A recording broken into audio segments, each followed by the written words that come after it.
Kan ada dua cerita. Allah itu nganggur-nganggur pada suatu hari ngomong sama Jibril, Bril, kayak ono cah loro ning neraka kayak kon rene, cah loro sing kae saya harus sing kae. Kon rene. Wah, Jibril sing pundi? Kae sing kono kae harus sing kono. Gue diceluk wong loro terus ngadep Gusti Allah. Kowe ngopo kok mlebu neraka le? Kata Allah. Terus orang itu jawab, ya Allah, saya mohon ampun, selama hidup saya belum pernah berbuat baik. Selalu jelek kelakuan saya. Ngono ya pancen nek ngono wis pantes kuwi ning neraka. Nek kowe piye le? Ngapa kowe neraka? Wah, kula niku umur kula dawa. Luwih 90 ya Allah. Ning kula niku mboten tahu pisan-pisan taaten jenengan mboten tahu kula. Blas mboten tahu ngono kuwi. Oh, dadi kowe ora tahu taat karo aku. Ah, nggih pisan mboten. Nah ngono ya. Wis kono bali. Allah kan mangkel akhire bali. Nah, wong loro ki reaksinya terhadap perintah bali pulang kuwi berbeda. Sing siji sifat kuping, wah melayu disentak Gusti Allah melayu, sing siji melayu ning gojah-gajik nolah ngene. Gusti Allah, ada dua fenomena ini. Ngono ta. Bali rene meneh terus dipanggil lagi ada dua opsi ini. Kowe ngapa kok melayu sifat kuping? Kula ampun matur, kula niki selama hidup mboten tahu berbuat baik. Lah niki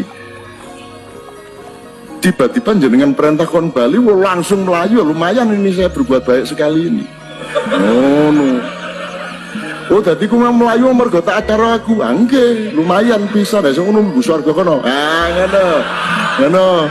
Terus sijine meneh, lha kowe ngopo kok gojag-gajeg tolah rono nolah ngiwon nengen lho, kula niki ngeten lho, kula lak mboten tahu anu to, mboten tahu taat kalian jenengan. Kula niki karep kula nggih melayu sifat kuping niku kula mikir, aku dikon bali nang ndi maksude. Pancen aku sikon neraka ning apa ya Gusti Allah sing Maha Baik kuwi ngongkon aku bali nang neraka. Ah mestine ya ora. Dadi kula niku bingung. Iki kon bali nang swarga apa neraka ya bingung. Dadi kula gojag-gajeg. Kula niki bersangka baik kalian jenengan gitu kate. Oh, terus Allah, oh kowe iki gojag-gajeg kuwi mau mergo sangka baik karo aku. Husnudzon. Nggih, kula husnudzon. Wis nang ngono mlebu swarga kono. Karo-karone mlebu swarga. Jadi sekarang fatwa saya jelas malam hari ini, pilihlah salah satu di antara dua. Satu, jangan pernah berbuat baik. Nomor dua, jangan pernah taat kepada Allah. Sehingga nanti Anda masuk neraka terus dipanggil oleh Allah. Nek diceluk. Nek ora modaro. Di akhir Ihya itu ada cerita tentang rojak. Dan ini pasti di luar dugaan sampai. Karena sanad itu cara berpikir itu ya ikut saja, yaitu ada dua orang ahli neraka dipanggil Allah dalam keadaan di borgol, ditanya sama Allah, enak di neraka? Jawabannya pemuda itu ya, wah Gusti ya di neraka kok enak, jelas gak enak. Ya sudah, kamu kembali lagi ke neraka. Dugaan kita kan pasti anak ini gak mau, ternyata enggak, dia lari sekenceng-kencengnya menuju neraka, semangatnya Masya Allah. Makanya ini sekaligus ijazah, kalau disuruh masuk neraka yang apa? Semangat. Oh itu Tuhan akhirnya tanya, loh kamu tak suruh ke neraka kok semangat? Gusti saya ini sudah kapok, ketika di dunia kalau jenengan nyuruh sholat saya lelet, jenengan menyuruh kebaikan saya lelet. Sebagai bentuk kapok saya, usaha ke neraka saya hanya saya turut. Barokahnya semangat menuju neraka, ya sudah di surga saja. Makanya ini nanti kalau kamu disuruh masuk neraka yang apa? Semangat. Karena kita di dunia itu ada di akhir ini ya. Artinya itu kan di luar dugaan kita, cara berpikir seperti itu di luar dugaan kita. Artinya dia jadi ahli jannah. Kita kedua ya masih di bab yang sama. Yang satu disuruh enak di neraka, ya enggak, sudah kembali lagi ke neraka. Si orang ini tolak.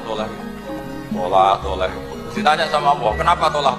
Ya Allah, ketika engkau memanggil kami ke surga, saya tidak pernah ngira kalau akan engkau kembalikan lagi ke neraka. Ya sudah, kamu di surga saya karena husnudzon sama saya. Ini berarti ada dua sanad. Lucunya sama-sama benar, yang semangat ya benar, yang lelet juga benar. Maka kamu punya dua pilihan. Nanti kalau disuruh masuk neraka, bisa semangat bisa apa? Leleh. Dan semuanya nanti di surga. Artinya begini, sanad itu apa ya? Enggak yang kita duga. Makanya saya mohon siapapun yang mencintai agama ini harus banyak baca. Jangan nuruti emosi, kemudian emosi itu di atas namakan agama. Di Sahih Muslim itu ada cerita, ini termasuk hadis pegangan kan Sahihain Bukhari Muslim. Itu ada cerita seorang sujud sama Allah itu kan banget baiknya, sangat baik. Kemudian yang sujud ini diinjek oleh pemuda yang nakal, diinjek. Ketika diinjek, yang sujud spontan ngomong begini, fawallahi la yaghfirullahu laka, demi Allah, Allah tidak akan maafkan kamu. Di luar dugaan, tentu kalau nggak ada sanad, omongan ini normal karena nginjek orang apa? Sujud. Tapi di luar dugaan, Allah mewahyukan ke Nabi di zaman itu, disuruh bilang sama orang yang sujud itu, Allah ngendikan, manggal ladzi yata'alla alayya alla aghfira li fulan faqad ghafartu lahu wa ahbattu amala. Siapa yang mencatut nama saya bahwa saya tidak bisa memaafkan orang yang nginjek, Allah tersinggung karena namanya dicatut. Saya ini Tuhan bisa menyiksa dan bisa mengampuni. Kenapa sifat saya jadi satu hanya menyiksa? Sifat ampunan saya di mana? Itu kalau nggak sanad tidak bisa. Saya ulang lagi, Allah itu apa? Zat yang bisa yaghfiru liman yasha wa yu'adzibu may yasha. Tapi orang yang sujud ini hanya mensifati Allah satu, yaitu Allah pasti menyiksa. Dan Allah tersinggung. Bagaimana mungkin saya Tuhan hanya berstatus bisa menyiksa, tidak bisa mengampuni? Akhirnya orang ini disalahkan, malah yang sujud tadi bilang ke orang itu, sujudnya saya hapus pahalanya, dan yang nginjek saya hapus dosa. Tapi ya bukan berarti terus kamu boleh nginjek orang sujud, janda. Artinya gini loh, saya hanya memperkuat moderator tadi, berpikir agama itu berdasar sanad. Kalau nuruti emosi pasti kita akan setuju Allah tidak ngampuni yang menginjak. Tapi berdasar sanad, berapa orang yang dulu melukai Nabi, bahkan punya niat membunuh Nabi, akhirnya ditobati oleh Allah Subhanahu wa Ta'ala. Siapa yang nggak tahu cerita Suraqah, orang yang niatnya membunuh Nabi, ditobati Allah. Siapa yang nggak tahu cerita Khalid bin Walid, orang yang punya konsep untuk mengalahkan Nabi di perang Uhud, juga akhirnya masuk Islam dan diampuni Allah. Banyak lagi tokoh kafir yang dulu musuhi Nabi akhirnya ditobati oleh Allah. Sehingga ketika Nabi sangat marah ya dengan mereka yang kafir, malah ada ayat turun, laisa laka minal amri syai'un aw yatuba alaihim aw yu'adzib, bahwa wilayah mengampuni dan memaafkan itu wilayah Allah. Tentu kita secara syariat akan mengatakan yang nginjak itu salah, pasti itu. Kalau yang nginjak itu pasti salah, yang kafir pasti salah. Tapi jangan katakan kalau Allah tidak bisa menobati mereka. Lagi-lagi yang bisa mengertikan itu apa? Sanad. Kita ngaji di bab itu bahwa ada orang diinjak, ternyata Allah ketika yang sujud mengatakan wallahi la yaghfirullahu laka, demi Allah, Allah tidak akan maafkan kamu. Loh, mensifati Allah dengan satu sifat la yaghfiru itu Allah tersinggung karena Allah bisa yaghfir. Makanya ini penting sekali saya utarakan supaya kita ini bicara itu sesuai sanad. Karena andaikan tidak sanad, agama ini di logika, kemudian logika orang itu berbeda-beda. Maka kayak apa kacaunya agama ini? Terus yang ketiga, saya beri sekian contoh. Ini saya bawa kitab hikam yang diterjemah oleh Mbah Soleh Darat. Saya dulu pernah ngaji hikam sama banyak Gus Zufur. Cara berpikir Abul Hasan Asyadzili misalnya, umumnya orang itu kan kalau amal itu ingin diterima ya, kalau sujud ingin diterima Allah, kalau sholat ingin diterima Allah, dan kalau sangat ingin itu biasanya terus berlebihan, saking berlebihannya terus nangis minta amalnya diterima. Tapi efek negatifnya gini, jangan-jangan nggak diterima, lalu kalau nggak diterima gunanya apa? Ini buruk sekali kalau mulai tanya, sujud saya jangan-jangan nggak diterima, kalau nggak diterima gunanya apa? Itu menurut Abul Hasan Asyadzili itu pertanyaan dari setan.